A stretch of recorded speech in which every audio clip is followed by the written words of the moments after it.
NYPD or how they violate people's.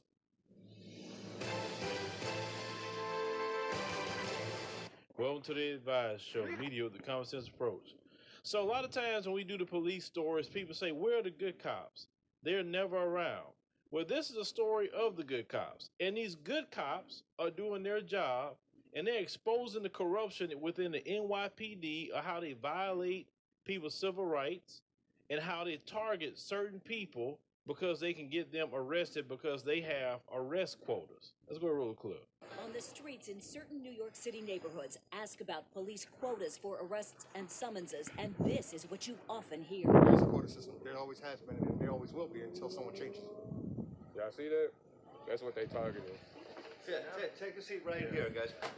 Front row is set. These NYPD officers, all currently on the job, say it's true. They've all worked the streets, the subways, and patrolled housing developments. The department says there are no quotas. Well, I can tell you, I'm a police officer. There are quotas in the NYPD. Are they lying? Absolutely. It's illegal for them to admit it. They come from different precincts, largely minority neighborhoods in Brooklyn or the Bronx, but their stories are remarkably similar. They tell you this to your face. Black Hispanics between 14 to 21. They must get stopped. They're plaintiffs in a federal class action lawsuit that claims the NYPD is violating a 2010 state ban on quotas, speaking out together for the first time. At the end of the month, these officers, whoever don't have that arrest or those few summonses, they're pressured to find something. You might not see nothing. You're supposed to be visible. You might not see anything, but you go hunting, like bounty hunting for an arrest, locking up some old guy, some homeless guy, finding somebody who's riding their bicycle on the sidewalk, who's spitting, and you bring him in. The problem is when you go hunting, when you put any type of numbers on a police officer to perform, we are gonna go to the most vulnerable. The most vulnerable. Of course, we're gonna go to LGBT community, we're gonna go to the black community, we're gonna go to those people that have no vote, that have no power. If we start doing what we're doing in Midtown Manhattan, a phone call to the mayor's office is gonna be made. That's gonna be the end of it. We're the predators, they're the prey. The worst thing you can have is a police officer that needs an arrest for the month. So you're all minorities. How does that make you feel? It's horrible. This is something coming from the top that trickles its way down, and this is why we're all here today. We first interviewed Officer Edwin Raymond last month. He says he's been recording conversations with NYPD officials for the past 2 years in an effort to prove alleged quotas and retaliation against cops who don't rack up numbers. They're breaking the law. Raymond's claims elicited this expletive from the police commissioner. Bull is my response to that. The commissioner insists his policies are focused on the quality of arrests and summonses, not the quantity. The officer's attorney. Is the commissioner lying? Yes. Commissioner Bratton is lying. How can you prove this? I can prove it with testimony, with recordings, with documents. All they want us to do is go out there and lock them up. They told us it's easier to get numbers out here because you work in this type of community. Are you arresting for stuff that you shouldn't be arresting for? Well, that's why we're here. We don't do it. We refuse, and because of that, we are retaliated against. Because you're not harassing people, you're being punished, you know? And it doesn't make for a great work environment because they want you to harass people. The lawsuit claims minority officers are punished more severely than white cops for failing to meet quotas. The city denies it. And the community are suffering the most. Because? Because the pressure, because the quota. Because the police department is like a whore pretending to be a lady. That's what they are. Are you worried? You know, this is a big step to come forward like this. It's not easy. It's not easy. We are the enemies. We are the people that nobody talk to. The culture of the department, we are the rats. That's how they call us. We are the rats that speak out. It takes a lot of guts from a rat to stand where we stand, knowing that our career are basically over the second we speak against such a mafia, because the police department is a mafia. It's a big organized mafia. You know, at least for me, I want to thank every officer that's taking this stand, and it needs to be more and more people like you. It is sad that these officers are doing their jobs the right way. That police commissioner, the way he responded to that question, just let me know that what they were saying was true, that they are guilty of having arrest quotas. Now, you want to go target black people, you want to go target Latinos, you want to go target the gay community because you feel that they don't have the backing like a lot of whites in the affluent areas of New York. That is wrong and that is sad. But this is confirmation to the people in New York what you already thought. They do have arrest quotas.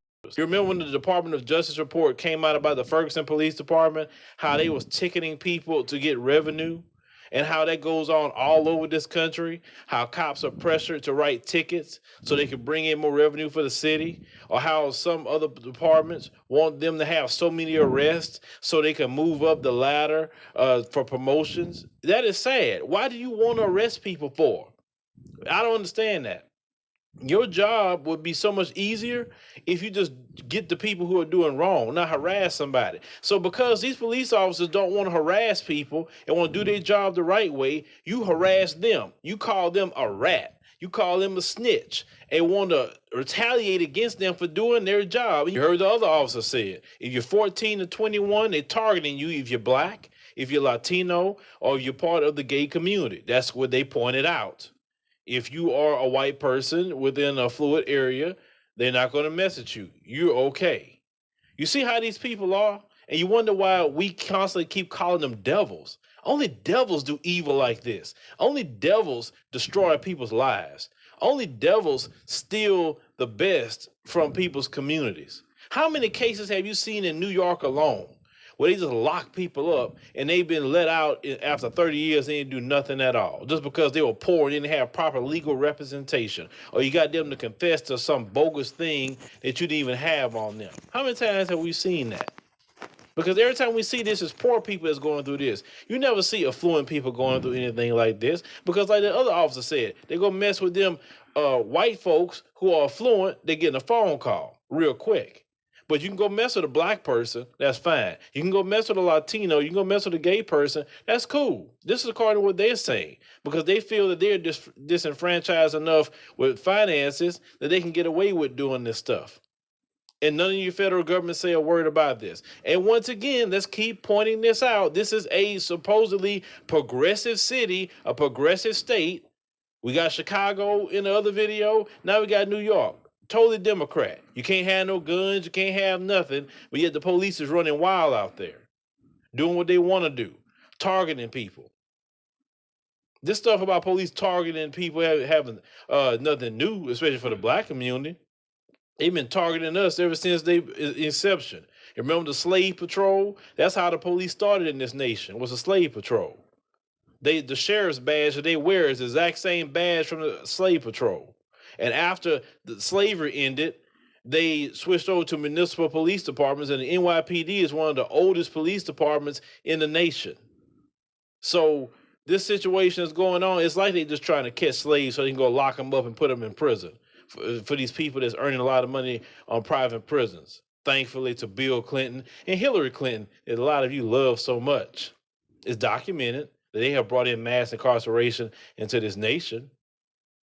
A lot of these Democrat and progressive areas that we noticing are the most oppressive people that we have ever seen. And don't think I'm some conservative. I don't get down with conservatives because they don't like black people. So that's why I don't get down with them for the most part. I'm not saying all of them don't like black people, but their rhetoric, they just don't care about us like that. Like I said, we need to create a new party. We don't need no Democrat or Republican anymore. We can't deal with them because they're two sides of the same coin. I've said that so many times. But the thing is this. The people in New York, you have the information. You have the brave officers. Now, what are you going to do about it? Because we can say, see, that's messed up. But if they keep doing it, what good is it going to change? You guys need to definitely change your leadership. You guys need to bring federal cases against the NYPD. You need to force your president to do something about these police departments. You need to force your Justice Department to do something about these police departments, because it's time out for these people getting away with oppressing people.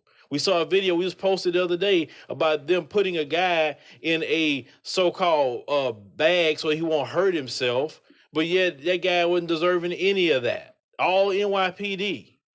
They just going crazy out there doing this stuff to people. And y'all need to stop oppressing people. Y'all need to stop treating people that way. Because a lot of people in this country are angry right now. Leave people alone. That's what I'm trying to tell most of you. Leave people alone. Be like those officers. Don't bother people. Just do your job if somebody's doing wrong. That's it. Because the mailman video we saw and all these other videos is coming up out of New York, a progressive state, we can keep saying that, a Democrat state, is just something that's not going to end up good for you. What if the people say we're going to do a strong economic boycott? Or worse, what are you going to do? I mean, people are tired. You can't just treat people like you're slaves. Ain't nobody is a slave in New York or any part of America. We have our rights. We have our freedoms. And if you keep doing this, it's not going to be a good thing at the end of the day. Make sure you check out the link in the description box to the studio we're building is One Campaign. We're building a TV-ready studio. Check out the description on the